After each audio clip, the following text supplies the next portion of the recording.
1,000-year-old Native American village, and our entire property pretty much encompasses this village site. You can go anywhere around here, start digging, and start finding stuff. And people have since 1911. That's when the first excavations here took place, so a long time of digging. From that point up until the building of the Archaeodome about 25 years ago, the focus was on digging up the lodges where they lived. Makes sense. There's the remains of a lot of them here, and we have a recreated one for you guys to walk through.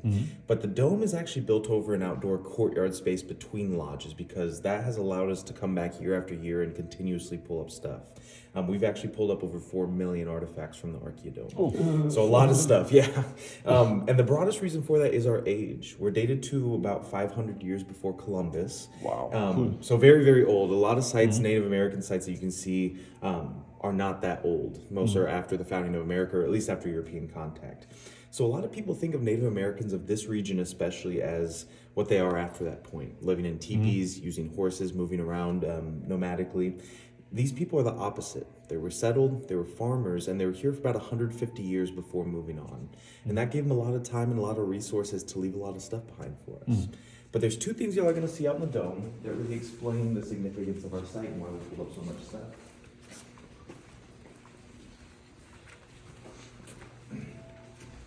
So first and foremost, we have the cache pits. And these are the first things that are going to catch your eye out in the dome where all the holes dug into the ground. And they were dug by the villagers initially 1,000 years ago. Basically what they would do is dig these holes in the ground, line them with clay and grass, and then use them to store food. Remember, they're farmers, so they're storing corn, beans, squash, tobacco, sunflower. And these people are actually the first ones to bring corn to this region. Now from Mexico? Yes, so I mean gradually, very gradually, it makes its way from Mexico up the Mississippi River and then eventually over to here.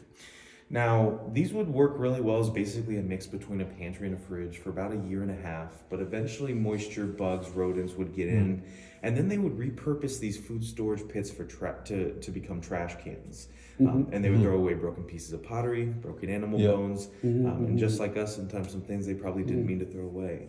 Now, we are a prehistoric site, and I mentioned our age. All prehistoric means is that there's no written language or written record. They had an oral tradition, but no written one, at least the way we understand it.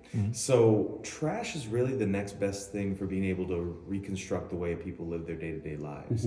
I always tell people I could look through your trash and find out what you eat, what your day-to-day habits are, the society that you're living in, and who that society is interacting and trading with. And the same exact thing can be said for the trash of these people. So I say all that to say trash is very important to what goes on here. When you're out in the dome, just remember you're in an outdoor courtyard space, and all the holes you see dug in the ground are trash cans that we're going through basically, along with the bison bone. Now, this is the other thing that's going to catch your eye out in the dome, are all the there's the huge quantity of broken up bison bones surrounding what was the roasting oven. You're gonna, when you walk in, you're gonna kind of make your way up a ramp where you can look down into the site. And part of that is going to be, like I said, where this roasting oven was, and a ton of bison bone. And basically what the villagers here would do is take bison bone and break it, put it in boiling water. From that, the bone grease or fat would rise to the surface for them to skim off and collect. If you've ever made bone broth, you know that that kind of film that rises. That's basically what they're collecting. Then they're taking this and they're mixing it with dried meat and dried crushed up berries, and that's forming something called pemmican. Now, pemmican is super nutrient rich. We refer to it here as a prehistoric power bar. You get your healthy fats, proteins, antioxidants. It also lasts for up to 8 years without any other preservation or refrigeration methods. So very long time of being able to preserve food, which is pretty impressive without all our modern conveniences. Even more impressive though is the fact that there's only about 250 to 300 people living here at any given time. They're making enough of this pemmican to feed thousands, if not tens of thousands of people. They're actually approaching near industrial levels of bone grease extraction. And they're doing it not just for themselves, but also to be able to trade it. So I'll take us over to this map over here, taking us all over the place today. So remember, this is at a time before horses, before written language, before even the wheel is really, common here.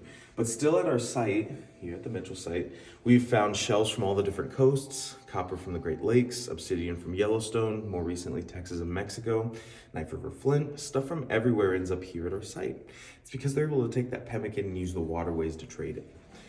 Now, there's specifically a site called Cahokia. It's near modern day St. Louis. At the time of our village, Cahokia had up to potentially up to 50,000 people living there. It's bigger than London 1,000 years ago.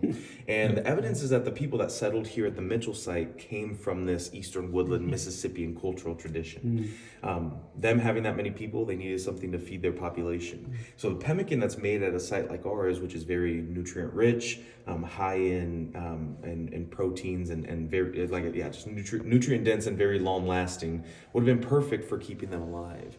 In return, we get shells, which are basically their luxury goods. It's kind of like silver and gold for them, as well as high quality rocks.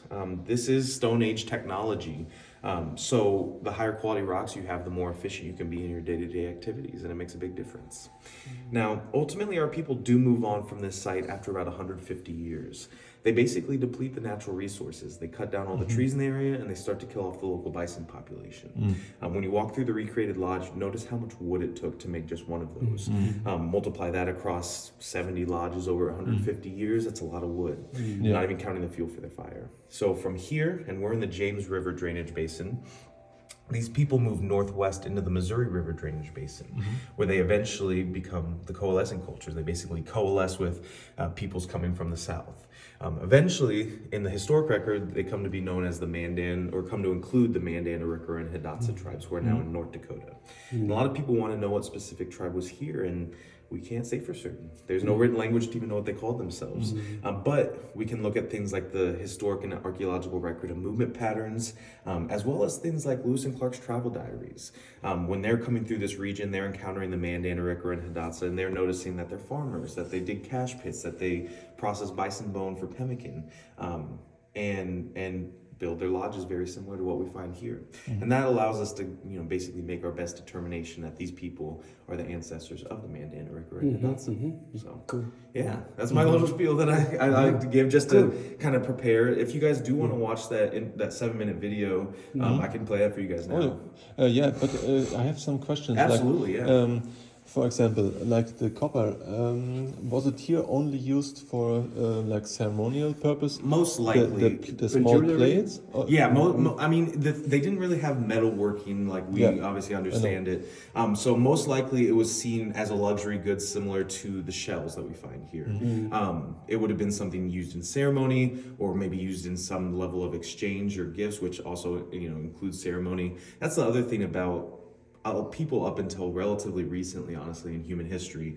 Everything has this kind of ceremony or ritual or spirituality imbued in it, right? Yeah. So Were there found knives or lance points made of copper? not that we found. No. Now copper, it is rare to find here. Again, reflecting how important it was, that it was a luxury good. Probably was taken with them when they left, never thrown away. We've never found any points made of the copper. Most of the points that we find are either made of a rock like flint or quartzite, or bone. We find a lot of bone tools here, and that's just because they're processing so much bone through here. But we find a lot of bone arrowheads, hooks, bone fishing hooks, that kind of thing. So. But like, did you find over here something like the flat copper sheets that was placed? Not that we've we've really only found it in these kind of little chunks or spurts. Like something like that. this. Yeah, exactly. Okay, exactly. Raw material in a way. Yep, it has not been refined in any way. Just letting you know we're working out here. Okay, great. And Doug's gonna come pick up the David B. Jones sign and refinish it. Perfect, awesome, thank you. All right, whoops. How's it going? Good to see you. So yeah, and I can answer some more questions. I'm just gonna check real quick, and then we'll